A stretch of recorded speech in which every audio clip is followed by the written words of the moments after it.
ये जो बात इस वक्त कीव स्टार्मर कह रहे हैं, नीतियों से वाकई में दुनिया भी परेशान हो तो रही है, इसमें तो कोई दो राय नहीं। समीर जी, किसका कारोबार ठीक चल रहा है?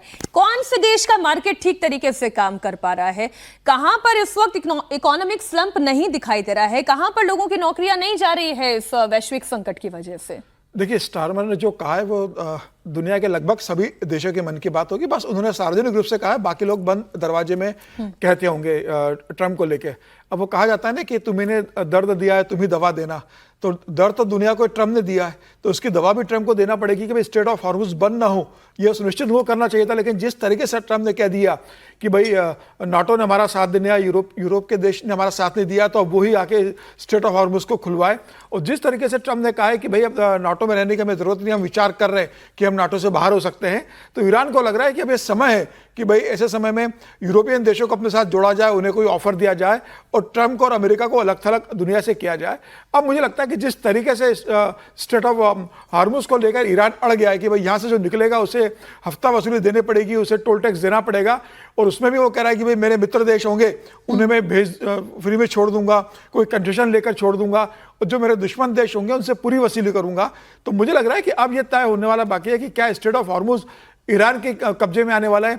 दुनिया ये कभी नहीं चाहेगी कि बस ईरान का कब्जा हो, लेकिन ट्रंप ने ऐसी स्थिति उत्पन्न कर दी है कि अब वहां हमेशा के लिए ईरान का दबदबा रहेगा, ईरान का डर रहेगा, क्योंकि वो इतनी छोटी जगह है कि ईरान जब चाहे वहां छोटे हथियारों से जहाजों को नुकसान पहुंचा सकता है। तो डर हमेशा के लिए डर बनाए रखने के लिए ईरान ये कर रहा है ये। लेकिन जो ईरान के डिप्टी फॉरेन मिनिस्टर का बयान है अमिताभ जी, इसे सुनने के बाद एक जो नया वर्ल्ड ऑर्डर में एक अंदाजा लगा पा रही हूँ, बाकी आप बताइएगा।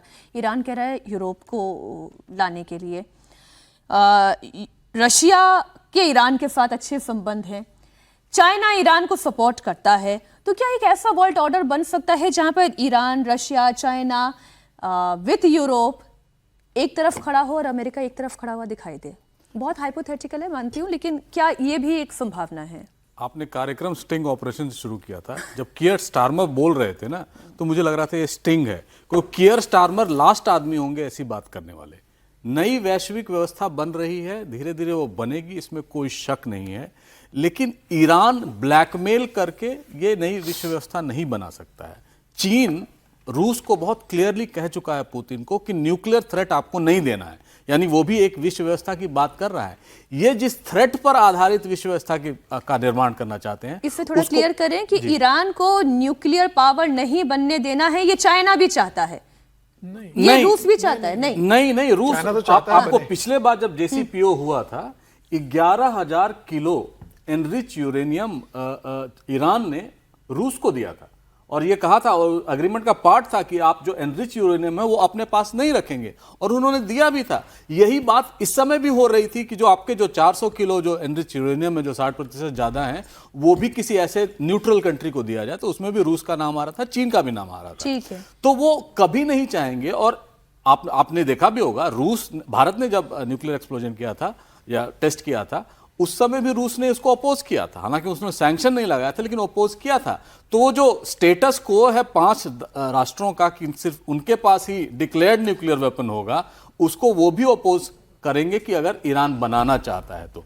वैश्विक व्यवस्था तो बन ही गई है, वेस्ट एशिया तो पूरी तरह इसकी राजनीति बदल जाएगी आने वाले दिनों में, लेकिन वो ईरान के ब्लैकमेल पर और इतनी आसानी से समझने वाला वैश्विक व्यवस्था नहीं बनेगा। यूरोप किसके साथ खड़ा होगा? यूरोप इस समय ये जानता है कि अमेरिका उसके साथ खड़ा नहीं है, इसलिए वो अमेरिका के साथ नहीं। लेकिन अगर आप मान लीजिए अगर क्राइसिस होती है, लेकिन उसके साथ भी नहीं खड़ा होगा जी हाँ, ईरान के साथ तो बिल्कुल नहीं खड़ा होगा। अगर क्राइसिस होती है तो मुझे लगता है यूरोप अमेरिका फिर से साथ आ जाएंगे। ट्रंप साहब के जाने के बाद होगा या कब होगा, लेकिन वो जो खटास आई है, कम से कम एक जनरेशन जो है वो उस खटास को झेलेगा कि जिस तरह उन्होंने ग्रीनलैंड को किया था,